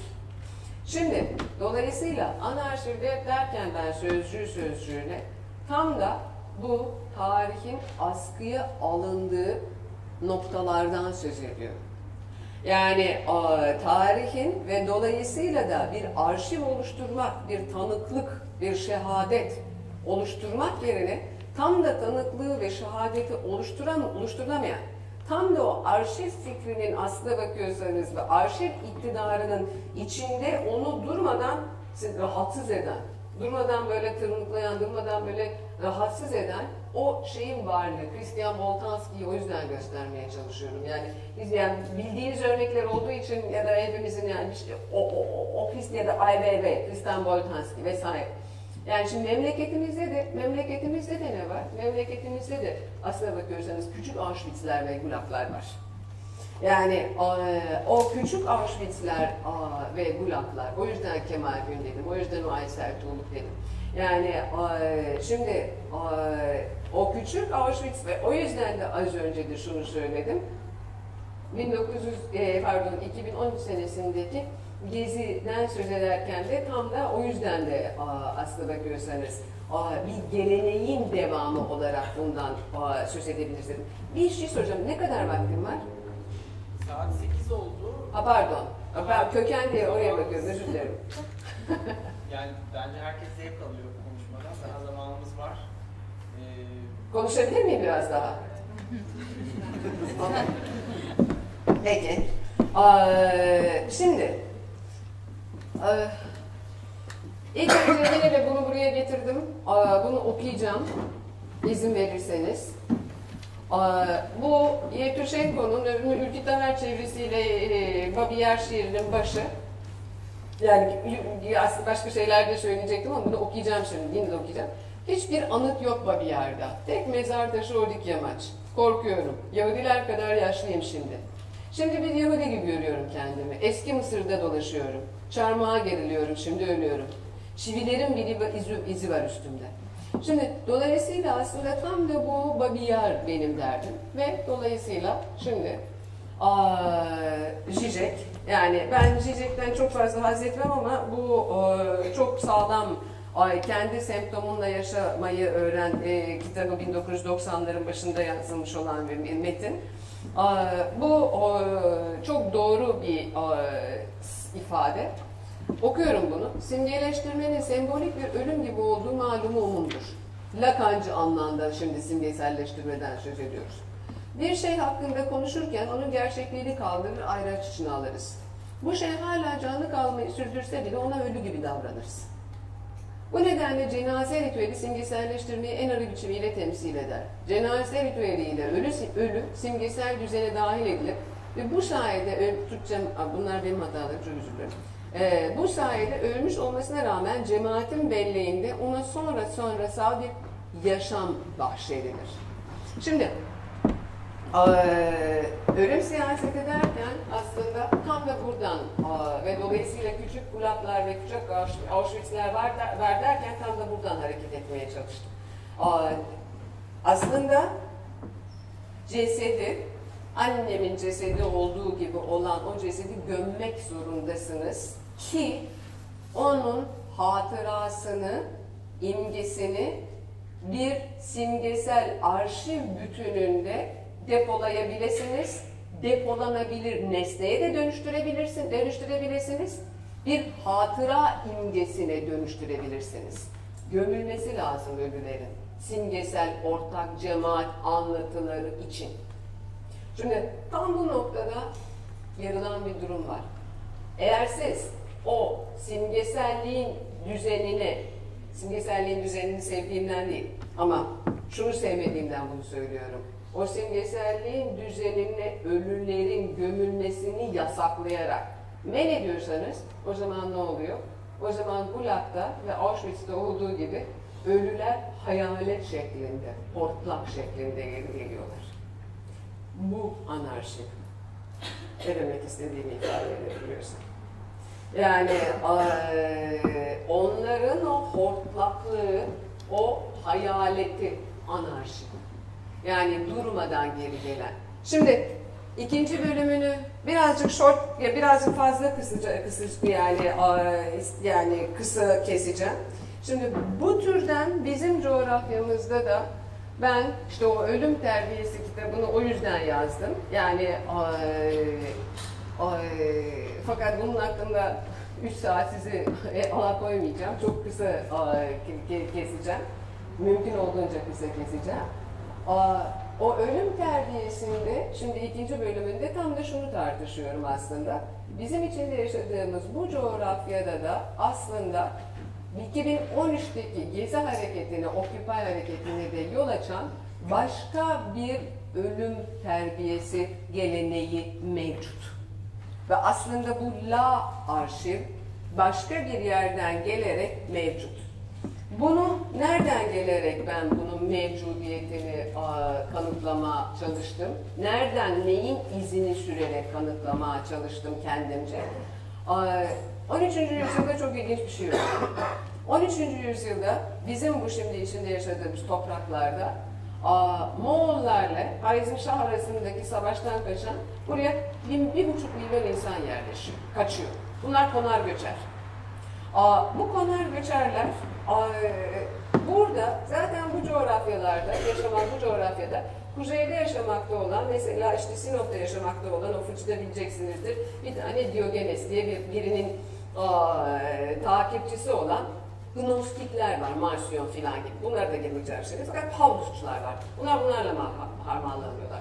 Bunlar ondan sonra Horasan'dan, İran'dan gelen bir takım başka Horasan erenleri dediğimiz bir takım başka erenlerle harmanlanıyorlar. Ve ilginç bir hareket oluşmaya başlıyor 13. yüzyılda bu buralarda. Kalenderiler, Melamiler, Rıfailer filan gibi ilginç bir takım tipler çıkıyor. Melami ne demek biliyor musunuz? Melami aslında hor görülen, hakir görülen demek. Yani toplum tarafından hor, hakir görülen. Mesela Abdülbaki Gölpınarlı kendine mezar taşı da başlık yapılmasını reddediyor. Çünkü başlangıç, iktidar, arkeoloji, arşiv, kendi yol açtıkları üzerinde kayıtsız şartsız hüküm süren ilksel egemen olan şey. Ben tam tersine, ben ne istiyorum? Ben toplum tarafından hor görülmeyi ve hakir görülmeyi tercih ediyorum ve ben baş sahibi olmayı istemiyorum. Bizim kelleyi koltuğa koymak sözcüğümüz var ya, kelleyi koltuğa koyuyorsunuz. Aslında ölmeden önce ölmek ve kendi başından olmaktan geliyor. Alıyorsunuz kalemi ve dolayısıyla da bunlar neyi öneriyorlar? Bütün bu kalenderiler, melamiler vesaireler 13. yüzyılda ortaya çıkan. Aslında sen her türlü başı ve başkanlığı reddederek ne yapmaya çalışıyorsun? Kendi bedenini bir ceset gibi bu dünyada taşımaya ve kendini ölmeden önce öldürmeye ve bahtsızlaşmaya çalışıyorsun. Peygamber böceği gibi. Peygamber böceği bilir misiniz? Peygamber böceği çok acayip bir hayvandır. Peygamber böceği peygamber böceği başı yendikten sonra sadece yürümeyi falan değil, çiftleşmeyi bile sürdürebilir. Başının kıymeti harbiyesi yok. Başsız yani işin aslına bakıyorsanız. Başının kıymeti harbiyesi olmayan harikulade bir böcek. Dolayısıyla bunlar son derece ilginç. 13 Ahmet Yaşar Ocak falan gibi bir takım beyefendiler bunları derliyorlar. 13. yüzyılda kesik baş efsanelerinin ortaya çıkmasına bunlar yol açıyor. Yani hakikaten hani Fransa'da, Paris'te Georges Bataille, Acéphale filan, bak kafasız filan tamam bütün bunlar harikulade ama var yani o kesik baş efsaneleri var. Ve bu kalenderiler bütün şeye ters düşüyorlar. Bütün değerler dizgisine, bütün her şeye ters düşerek şunu yapmaya çalışıyorlar. Aslında Selçuklu'nun üstüne yürüyorlar. Baba isyanına yol açıyorlar. Baba İshak isyanına yol açıyorlar. Şeyh Bedrettin isyanına yol açıyorlar. Ve bunlar mezarlıklarda yaşıyorlar. Bunlar böyle postlar giyiyorlar. Postların üstüne bir takım böyle şeyler, hayvan işte bacakları bilmem neleri filan böyle asıyorlar. Mezarlıklarda sürekli geziniyorlar.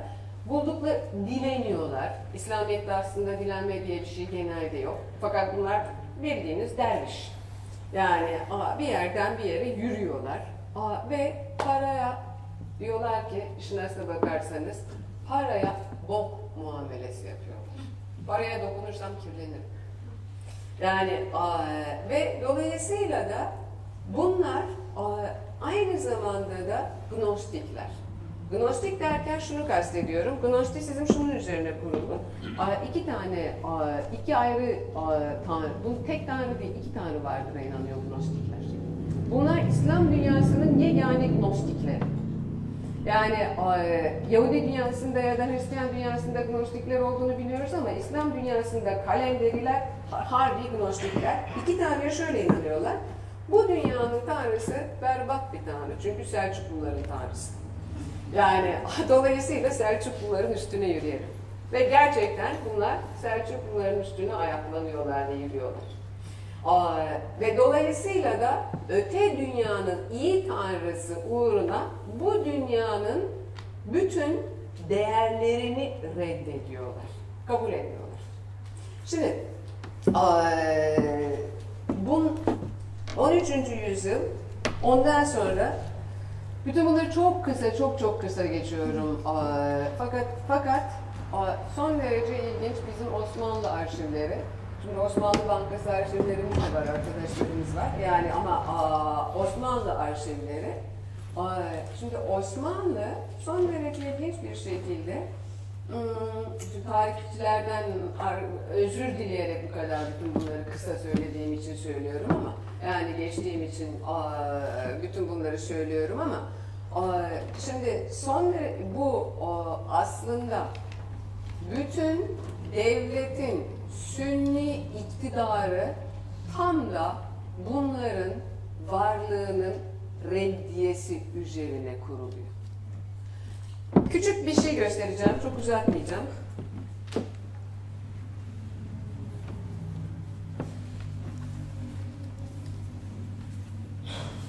Çok küçük bir şey göstereceğim.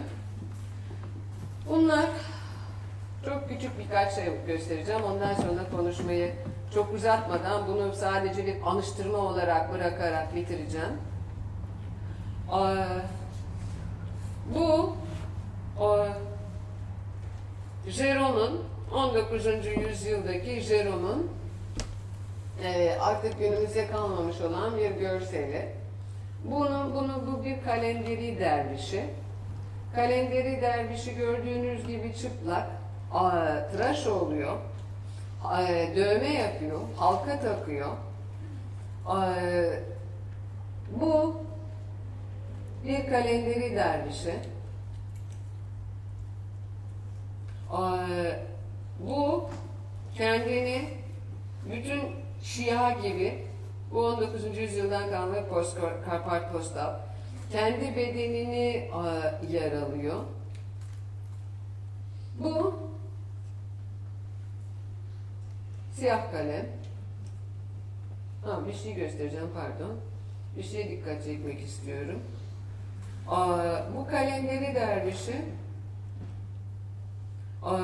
bunun ayağında yok ama bu genelde ayak bileklerinde, kol bileklerinde halkalar takıyor bu kalenderi dervişleri. Şu siyah kalem, şu halkaları siyah kalemin nereden 13. yüzyılda Muhammed Vahşi Uygur'a atfediliyor ama 13. yüzyıldan bunun nereden geldiği bilinmiyor. Yani siyah kalemin. Bu gene bir kalenderi dervişi, esrar içiyor.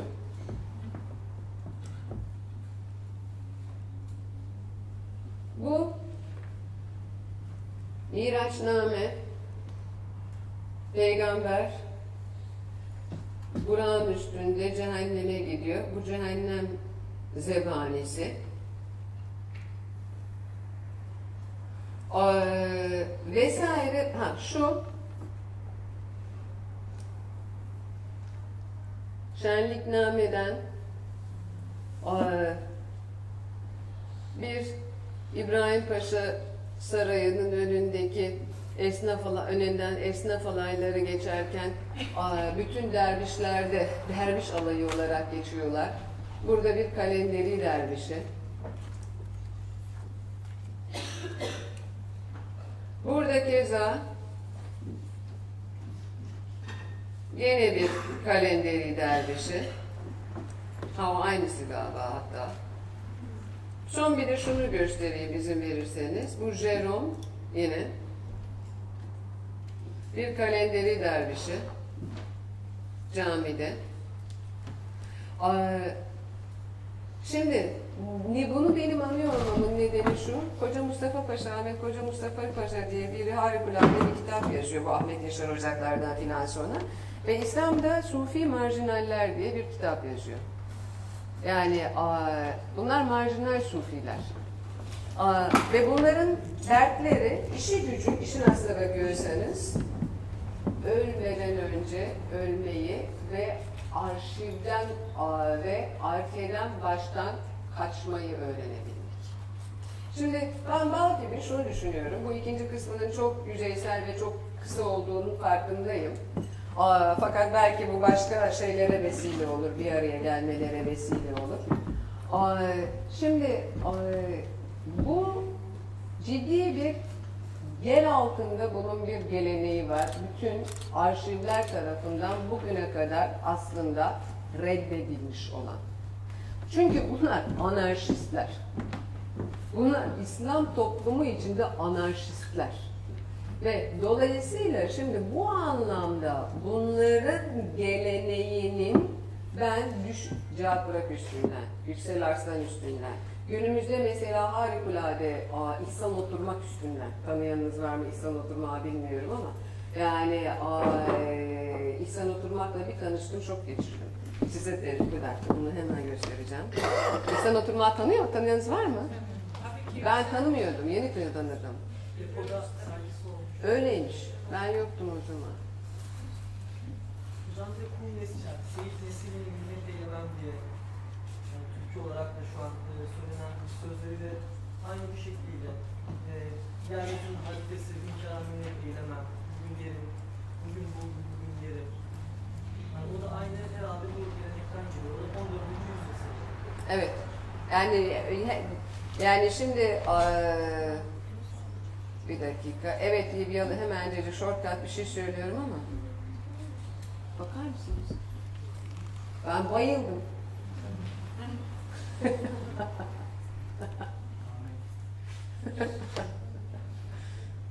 Bakın.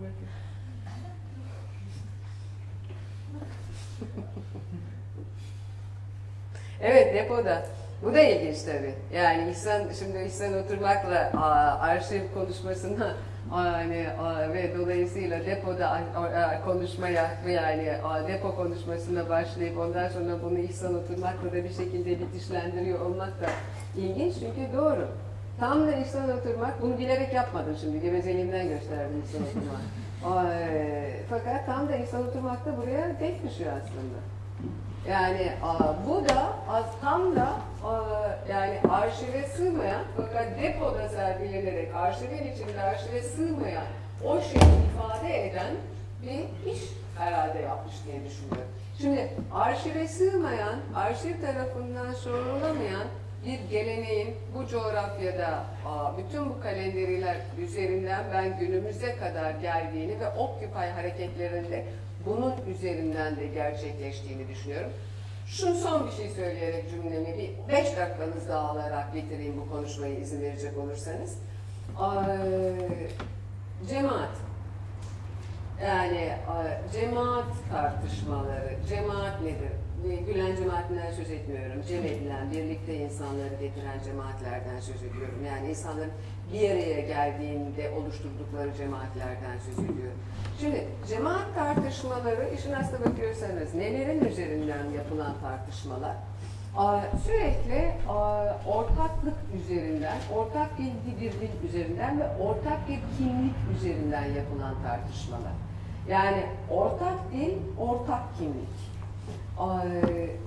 Bu kalenderilerin ortaklığı ya da diğer bütün toplumsal değerleri reddeden ve aslına bakıyorsak toplumsal değerleri reddetmek Antigone'nin yaptığını da yapmak anlamına geliyorsa eğer kısmen, Antigone ne yapıyordu? Kendi erkek kardeşi, bir tanesi devlet cenazesiyle gömülecekken diğer erkek kardeşi kuşakurda yem olarak bırakılıyor ve kim ki onu gömecek, biri mezara gömülecek. Bir direniş hareketi olarak onu mezara gömmeye gidiyor. Şimdi bakınız hepsi yine de ölümle, hiçbir dilde ismi olmayan, bütün izlek yine ölümle alakalı olan izlekler. Ceset, yani Antigone, yani kalenderilerin ölmeden önce ölmeyi deniyor olması. Yani bu Antigone'nin hareketi, Antigone'nin ölmeden önce, kendi kardeşini gömüyor olması, işin aslına bakıyorsanız ölümü göze olarak tam da bu kelleyi koltuğa almak denilen şey. Kelleyi koltuğa almak kalenderilerden kalan bir laf. Bunlar niye kelleyi koltuğa alıyorlar? Çünkü aslında bir şeye itibar etmiyorlar. Devletin kendi arkesine, başına, başlangıcına, kendi yol açtığı kayıtsız şartsız üstünde egemen olan ilkeye itibar etmiyorlar ve ayakları ters ediyorlar. Başı ters yüz ediyorlar. Ne yapıyorlar? Ayakları baş yapıyorlar şimdiki günümüzde söylediğimiz şeyler, günümüzde çok sık kullanılan bir lafa göre. Ne yapıyorlar? Paraya tırnak içinde bok muamelesi yapıyorlar. Ve dünyevi, dolayısıyla bunlar Hülagü'nün karşısına çıkıyorlar bir aşamada Moğol İmparatoru. Çünkü 13. yüzyıl. Kim Nasrettin'e bu da soruyor yanındaki vezirine. Kim bunlar diyor. Bunlar tüm dünyanın fazlalıkları diyor. Şimdi tüm dünyanın fazlalıkları ifadesi, bunu Koca Mustafa Paşa'dan biliyorum ben. Ahmet Koca Mustafa Paşa'nın kitabından biliyorum bunu. Şimdi bu tüm dünyanın fazlalıkları ifadesi harikulade bir ifade işin aslına bakıyorsanız. Şimdi tüm dünyanın fazlalıkları, bunlar ölmeden önce ölme terbiyesini aslında şöyle de gerçekleştiriyorlar. Toplumsal bir kimlik savaşına girmiyorlar. Toplumsal bir tanınma savaşına girmiyorlar. Toplumsal, az önce cemaatleri bir arada oluşturan aslında ortak toplumsal kimlik, ortak toplumsal tanınma ise eğer dediğim gibi, o zaman bütün toplumsal politik savaşlar ne üzerinden gerçekleşiyor? Sen beni burada kadın olarak tanı. Sen beni burada gay olarak tanı. Sen beni burada zenci olarak tanı. Sen beni burada bilmem ne olarak tanı. Tanınma savaşları, recognition, anarkenok yani. Bütün bunlar tanınma savaşları. Bunlar tanınma savaşına girmiyorlar. Tam tersine işin aslına bakıyorsanız. Gerçek terbiye ölmeden önce ölmeyi öğrenme terbiyesi olduğu için ben kendi başımı da ölmeden önce zaten kendimi koltuğuma almış olduğum için ben tanınma savaşı falan vermiyorum. Ben senin üstüne yürüyorum. Yani şimdi bunun beraberinde getirdiği ilginç olan başka bir şey daha var. Dolayısıyla bir araya gelen insanlar, nasıl insanlar, cemaati oluşturan insanlar, aslında hiçbir ortaklıkları olmayan insanlar. Eğer cemaatin birinci özelliği ortak bir kimlik ise, bu türden bir cemaati oluşturan insanların tek bir özelliği var aslında. O da ölüyor ve öldürülebiliyor olmaları. Başka bir ifadeyle, bunu şimdi Jean-Luc Nancy denilen bir felsefecinin terimleriyle söylemem gerekirse, Jean-Luc Nancy diyor ki, aslında bunu Inoperative Community diye bir kitabı var, orada söylüyor. Inoperatif Cemaat diye bir kitabı var. Inoperatif nasıl çevireceğimi bilemedim. Tam sözcüğüne şunu söylüyor. Aslında diyor, bütün toplumlar kendilerine, şimdi bu toplum sözcüğünü biz tabii ki yani yine de o toplumları destekleyen, o toplumların aslında o toplumun olmalarına yol açan ve onların başlangıcını ve sonunu ve tarihini, geçmişini ve geleceğini güvence altına alan arşiv olarak da, arşiv tarafından meşru kılınan birimler, kurum olarak da düşünüyoruz. Bütün toplumlar diyor, aslına bakarsanız, kendilerinin yapıtı olarak kurgularlar. Bütün toplumlar birer içsel yapıttırlar. Kendi anlatısı olan, büyük anlatısı olan içsel takım yapıtlar. Ama bunu Kartezyen felsefeden bu yana biliyoruz. Yani biz varlığı bile aslında yapıt olarak kurgulamaya alışkınız. Ben düşünüyorum, öyleyse varım. Dolayısıyla da düşünüyorum, düşünce varlığı düşünerek varlığı bile ben kurgulayabiliyorum. Jean-Luc Nancy diyor ki aslında kendini içkin yapıtı olarak kişinin kurgulayamadığı bir tek kişi vardır. Çok basit, ben öldüm. Ben öldüm, ben kurgulayamam. Yani dolayısıyla ben öldüğümü ben kurgulayamıyorsam o zaman ben öldüm düşüncesine dayalı bir kimlik de yoktur.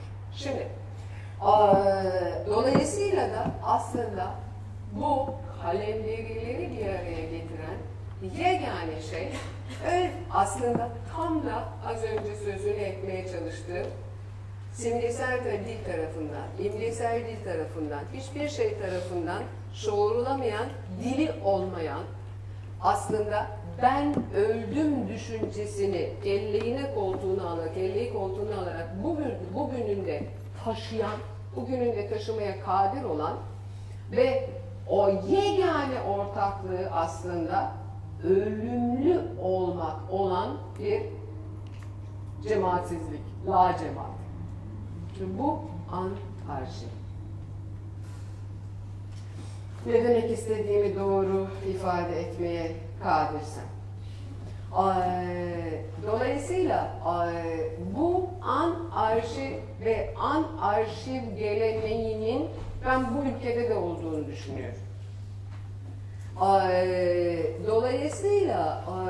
Dolayısıyla tam da aslında bu anarşiv ve anarşiv gelenekleri üstünde durmamız gerektiğini düşünüyorum.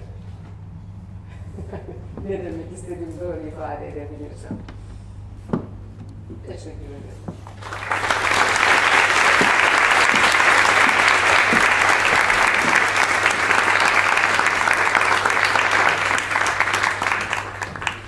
Çok teşekkür ederiz. Açmam mı gerekiyor? Nasıl açılıyor?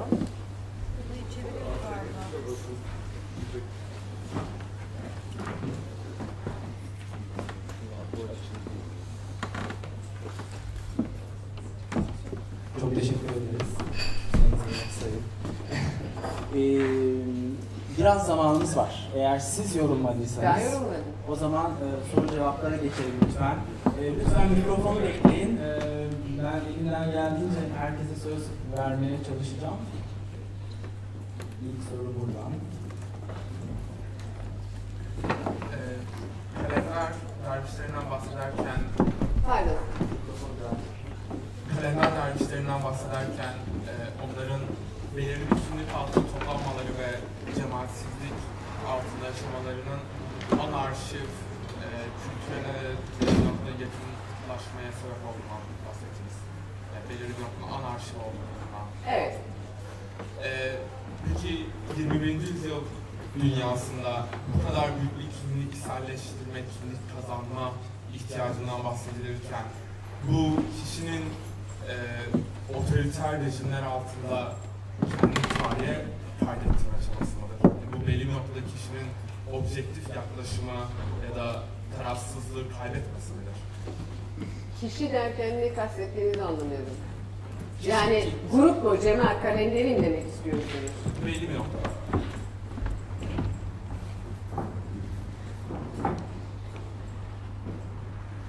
Anlamadım. Kişinin kendini belirli bir kimlikle, yani bireyin kendini belirli bir kimlikle, belirli bir grup altına ait hissetme çabası. Bunu ama kalenderilere dair söylemiyorsunuz. Genelde söylüyorsunuz. Evet, genelde özellikle de şu. Ha, okey. Evet. Tabii. Elbette. Yani özür dilerim, ben kalenderiler için konuşuyorsunuz diye düşündüğüm için bu türden bir anlayışsızlıkla bulundum. Elbette. Yani ortak bir kimliğe, ortak bir aidiyete sırtını yaslamak ve güvenmek çok daha mütesip, çok daha asude, çok daha rahat ettirici, çok daha emniyetli. Herhalde olur yani. Aidiyet hissiniz yani. Ama kalenderiler ve melamiler zaten işin başından bu dünyaya ait kendilerini hissetmiyorlar. Yani çok basit bir şey söylememe izin verirseniz ben mesela kendimi bu dünya, aslına bakarsanız ben mesela şeye inanamıyorum. Yani insanlara ve Türkiye'ye ve İstanbul'a inanamıyorum. Yani insanlar dünyayı evleri diye düşünmüyorlar. Ya, dünya benim evim oysa. Fakat ben benim evimden olup bir başka yerlere gitmek zorunda falan kalıyorum. Yani çünkü buraya bu marka oluyor, o oluyor filan. Yani dünya aslında bir bakarsanız bizim evimiz sonuçta. Fakat kalenderilerin temel özelliği, ben kendimi dünyada evimde hissediyorum çok şükür. Ama kalenderilerin temel özelliği, kalenderiler kendilerini dünyada evlerinde hissetmiyorlar. Kendilerini bu dünyaya yabancı hissediyorlar. O yüzden de onlar zaten gnostik. Yani benim özüm aslında bu dünyada olmamak, benim özüm aslında bu dünyalı olmamak. Çünkü bu dünya aslında yaşanabilir bir dünya değil diye düşünüyorlar. Yani ben öyle hala düşünmüyorum. Ben bu dünyanın çok yaşanılabilir olduğunu Mart'ya rağmen çünkü düşündüm. Düşünüyorum. Ama kalenderi öyle düşünmüyor. Dolayısıyla zaten dünya yabancısı. Şimdi kendisini dünya yabancısı diye hisseden birinin de zaten aslında herhangi bir aidiyetin içinde kendisini tanımlamasını beklemek saçma. Fakat insanlar kendilerine tabii ki ait oldukları bir vatan, millet, anne, devlet, aile, özel mülkiyet gibi yerlerde kendilerinde kendi kimlikleriyle temellük etmeyi tercih ediyorlar. Doğru. Pardon ama ondaydım. Mikrofonu Buraya kaptım. Söz verelim sonra buraya geliyorum. Bir şey, birden başka bir şey aklıma geldi. İnsanın... ama mikrofon 400 galiba. Ne yapayım? İnsanın kurgusallaştıramadığı tek şey ölüm dediniz. Ve Marina Abramovic kendi ölümünü çekmesi için Robert Wilson'dan benim ölümümü çek diye bir proje götürüyor. Evet, 3 yere ayrı, 3 yerde gömülecekmiş. Evet ve ama benim takıldığım şey şu, yani ben siz bunu söylemeden önce şöyle düşünüyordum. Marina Abramovic kendi ölümünü kurgusallaştırması için bunu teslim edebileceği, dehasına güvendiği bir başka sanatçıyla işbirliği yapıyor. Yani teslim oluyor diye bakıyordum. Ama eğer insan kendi ölümünü kurgusallaştıramıyorsa aslında burada bir teslimiyet yok. Meydan okuma var o zaman. Tabii. Yani tabii. Ben öyle düşünüyorum. Marina Abramovic'in o kendi ölümünü, kendi cenazesini aslında kurgulamak, kendi cenazesini biz hepimiz çocukken düşünmüşüzdür. Ben de düşünürdüm. Öldüm keşke yani bir böyle yani aslında ölmemiş olsam ama cenazem olsa da bakalım insanlar nasıl orada davranıyorlar. Şimdi Marina Abramovic'i bana sorarsanız öyle bir şey. Yani aslında ben bakalım benim artık o olmayacak ayrı mesele ama yine de ben orada bir numara yapıyorum, bir şey yapıyorum. Yani bir oyunculuk da yok değil ama teslimiyet falan değil o. Bence. Efendim? Tabii. Bence öyle. Buradan bir soru vardı. Ben kalenderinin etimolojik kökenini merak ettim. Bir tane daha sorum var eğer sonra sıra gelirse. Kalender, derviş, fakir, reddeden, alıp başını giden, yani aşağı yukarı bütün bunlar demek. Bakın hemen buradan da bunu söyleyelim. Evet. Ama bir dakika, kalender ne demek? Yani bildiğimiz hani kalender meşreптeki filan bütün o hepsi aynı yerden bir derviş ve fakirle. Fakir de yoksul. Yani kabul etmeyen. Yani devlet dünya malına, dünya mülküne karşı alçak gönüllü. Kabul etmeyen giden. Diğer sorumu da söyleyebilir miyim? Tabii. Onu toparlamakta zorlanıyorum ama arşiv eşittir demokrasi dedik bir yerde. Sonra arşiv aynı zamanda hatırlatan ve aynı zamanda unutturan dedik. Evet.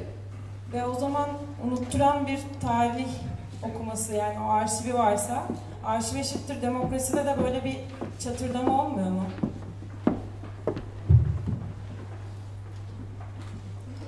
Yani zaten aslında yani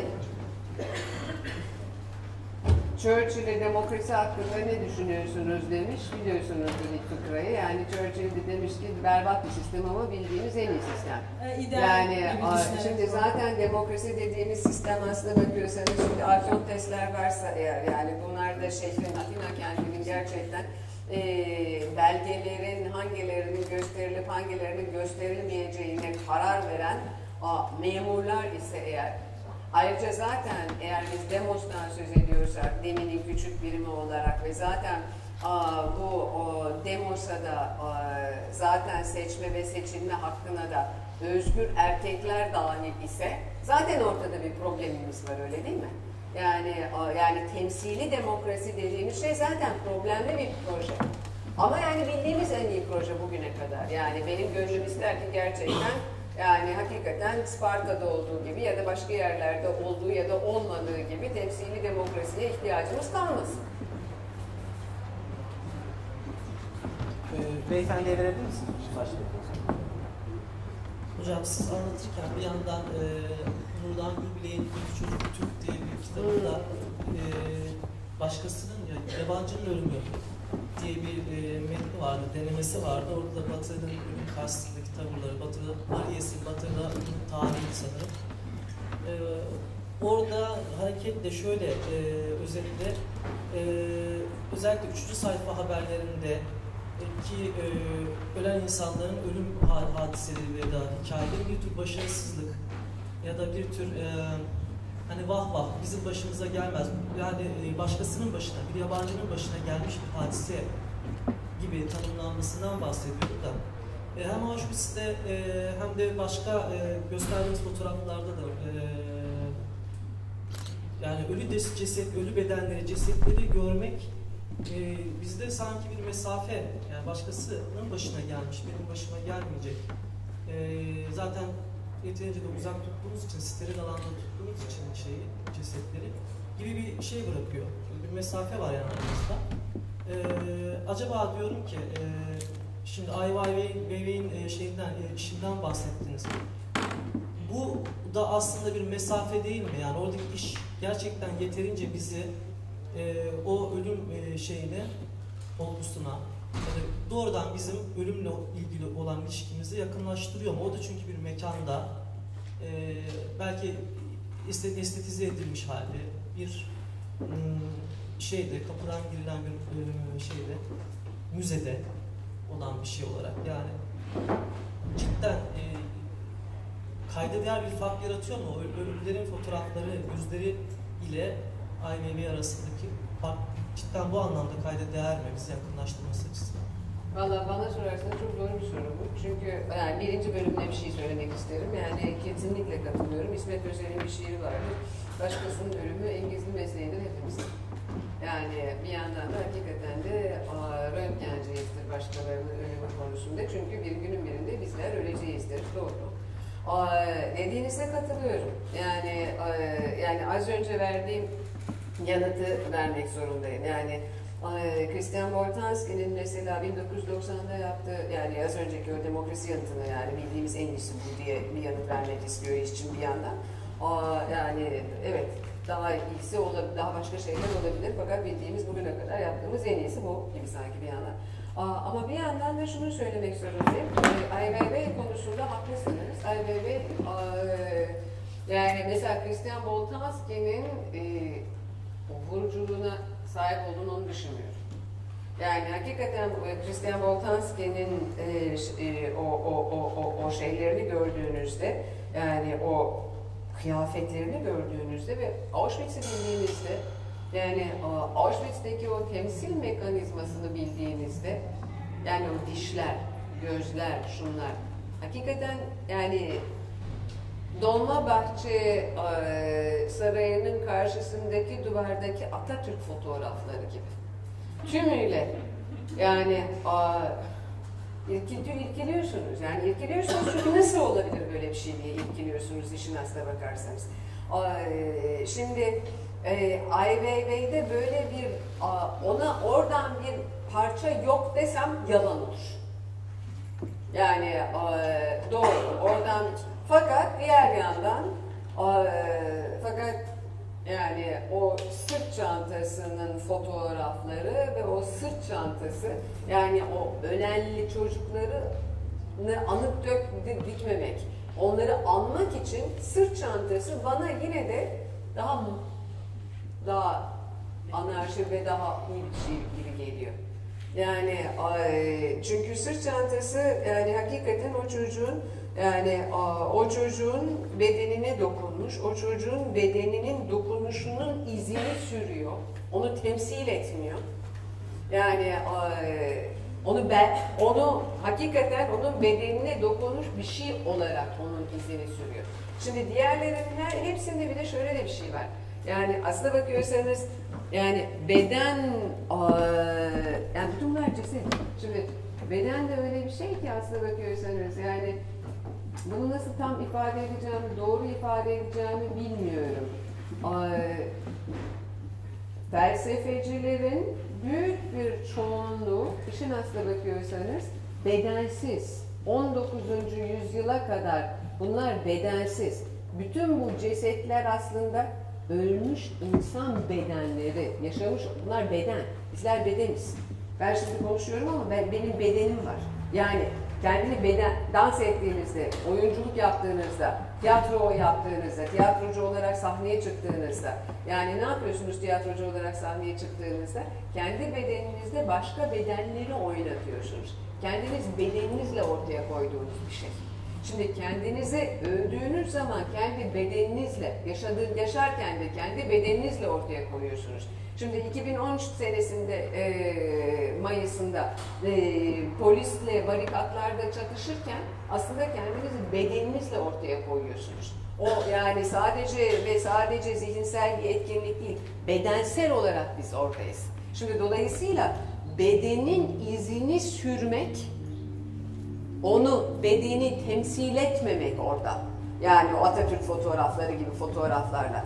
Bedenin izini süren bir yerden ve dolayısıyla da arşivin içinde aslında anarşive yol açacak bir iz gibi bunu yapmaya çalışmak bana sorarsanız bir farklılık yaratıyor. Benim de takdir ettiğim fark olmamakla beraber.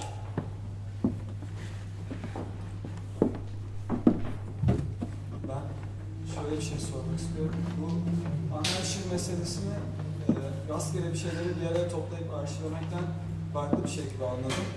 Ve böyle olduğu ölçüde de sanki burada işte böyle olduğu ölçüde de sanki bir şeyler meşrutiyet kazandırmak için arşivlemeyi olumlar bir nitelikte gibi oluyor. Çünkü ne kadar resmi bir arşiv ait olsa da ben kimin konuştuğunu görmüyorum yalnız. Burada aşağıda. Ha ben sizi köken zannediyorum, şimdi hiç öyle. Pardon. Baştan mı sorayım? İşte oraya arıyorum. Baştan yarı yarıya duydum dediğinizi. İşte serbest, yani öylesine bir şeyleri bir araya getirmekten farklı bir şey gibi anlıyorum anarşivi. Böyle olduğu sürece de hani o meşruiyet kazandırmak için bir araya getirmek ve yani karşılık olarak anlatıldığı sürece sanki arşivin niteliğinde böyle bir şey varmış gibi oluyor. Yani ne kadar resmi bir şey olsa da bugün benim ona ne yapacağıma ben karar veriyorum. Yani anarşi aslında bir yandan olumluyormuş gibi geliyor bana iktidar kurmak için. Yani çünkü serbestçe hani rastgele toplamak, ileride kimin bununla ne yapacağını bilememek demek değilmiş gibi yani. Kendimi ifade edememişimdir size. Yani yeterince kendimi ifade edememişimdir size. Yani şöyle diye düşünüyorum. Yani arşivin içinde her seferinde arşiv olmaya sığmayan, yani düşünce asla nasıl düşünüleni tümüyle barındıramıyorsa, her zaman bir düşünülen fazlası ya da dolayısıyla da düşünülemeyen fazlası varsa, arşivin içinde arşive sığamayan,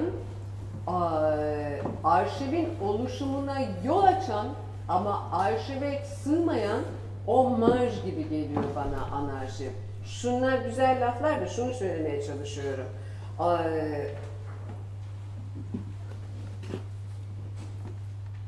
Auschwitz ve Gulag örneklerini verdim. Auschwitz'te ve Gulag'da bütün bunların felaketi nereden kaynaklanıyordu aslında Auschwitz'in ve Gulag'ın? Auschwitz'i ve Gulag'ı gerçekleştirenler kendilerini siyasal aktörlerden biri değil, siyasetin hakikatinin kendisi olarak tanımlıyorlardı. Öyle değil mi? Yani ben siyasal aktörüm diye düşünmüyorlardı bunlar. Ben siyasetin hakikatini temsil ediyorum burada. O siyasetin hakikatini de temsil ederek neyi yapmaya da kaderim? Sen burada şuna neye kadirsin? Sadece biyosiyasetten de söz etmiyorum. Yani sadece Michel Foucault'un ya da Giorgio Agamben'in kimin yaşamaya hakkı vardır ve kimin yani yaşamaya hakkı yokturdan da söz etmiyorum. Bunun ötesinde başka bir şeyden daha söz ediyorum. Kimin cenazesi devlet töreniyle gömülmeye kadirdir? Kimin cenazesine ben toma sıkarım, su sıkarım, kimin cenazesine saldırırım, ben o hakkı bile kendimde. Kimin cenazesini istediği gibi nasıl temsil ederim, kimi ise nasıl ben alırım, kimsesizler mezarlığına numara olarak gömerim, Kimi ise alırım, aslına bakıyorsanız namazdan ve duadan bile mahrum bırakırım ve imge olarak onun simgesel düzeni çevrilmesine tümüyle engel olurum. Ben bu hakka sahibim. Şimdi bu hakikatin, siyasetin aktörlerinden biri diye değil, siyasetin kendisinin hakikati olarak kendisini gören bir sistem, Auschwitz gibi ya da Prag gibi bir tarihin askıya alındığı, o yüzden benim ara diye tarif etmek dışında çaresini bulamadığım bir duruma yol açıyor. Bu sentezlenemiyor. Bu tarihin diyalektik olarak sentezlenmesine engel olan bir şey. Şimdi bu engeli ben Lacan'ın reel olanıyla birlikte okuyorsam, Lacan da reel olanında diyor ki aslında soğuramıyorsun kardeşim sen bunu. Yapamıyorsun. Yani Hacı Osman Birlik. Hacı Osman Birliği biliyor musunuz? Yani Hacı Osman Birliği 24 kurşunla vuruyorlar. Ondan sonra erziyetli araca giriyorlar. Ondan sonra da onu sürüklüyorlar. Yani şimdi bunun şeyi yok. Yani şimdi bunu arşivleyemezsiniz. Bu o arşivin içinde sürekli bir arşivin dikişlerini patlıktan yara gibi durur. Dolayısıyla bunu temsil edemezsiniz. Bundan söz etmeye çalışıyorum. Ve dolayısıyla da Hacı Osman Birliklerin burada aslında yani kalenderilerle birlikte izinin sürülmesi. Yani ama dikiş patlatan bir anlamda. Güzel olanların böyle Atatürk resimleri gibi resimlerini demek istemiyorum. Ne demek istemiyorum. Yani dolayısıyla kendisini ifade edememiş olan benim demeye çalışıyorum. Eğer hala edemediysem bu da önemli. Son bir soru alalım. Size söz vereyim bayanlar önce. Bir dakika. Ya aslında bir soru değil de sadece ufak bir not eklemek istedim. Abi Warburg'a, Atlas'a geri dönecek olursak, Walid Rahat, Atlas grubunu, Atlas kelimesini ondan alıp kurmuş. Ve onun kurduğu o Atlas grubu da bir nevi arşivi bir şekilde işleve sokabilmek ya da bir kendisinin çalışmalarında da kurmaca arşiv yaratmak. Bunu da o ana arşive sokabilir miyiz? Yani o kurmaca arşivi yaratmayı da ana arşiv olarak düşünebilir miyiz? Kimden söz ettiğinizi anlamadım tam ama Walid Rahat'tan Arap bir sanatçı. O tanımıyorum, bilmiyorum. Fake, şöyle söyleyeyim, Beyrut İç Savaşı'nı anlatabilmek için fake bir arşiv yaratıyor. Fake hatıralar yaratarak aslında o iç savaşın gerçekliğine işaret etmek istiyor. Çalışmaları genellikle böyle bir kurmaca üzerindedir ve Atlas grubunu da o şekilde kurmaca olarak yaratmıştır. Ben bir başka bir örnek veriyorum. Benim de şimdi vereceğim örnek, sizin verdiğiniz bu örnekle sanıyorum yönleşiyor. 1929 senesinde Karl Einstein, Ali Warburg'a bir mektup yazıyor. Karl Einstein kim biliyor musunuz? Karl Einstein, George Bataille ile birlikte Asefal dergisini çıkaran kişi. Yani 1936 faşizme karşı Asefal. Ve Ali Warburg da diyor ki ben diyor burada Paris'te diyor Asefal dergisini çıkarıyorum diyor. Bu arada 1900 Zenci Plastiği tırnak içinde diye bir kitap yazmış. Ondan sonra o da Baytar Benjamin gibi Nazilerden, SS'den kaçarken intihar ediyor. İlginç bir figür.